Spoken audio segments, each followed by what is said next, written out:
Picking up all the neighbors' pieces of the roof out of our yard.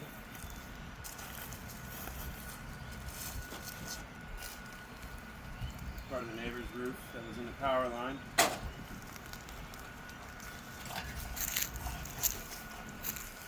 Another piece of the roof.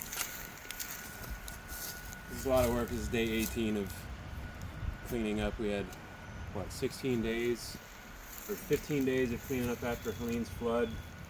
And now we're on like day 4 of cleaning up after Milton's wind, essentially. So it's been 18 days of hard labor.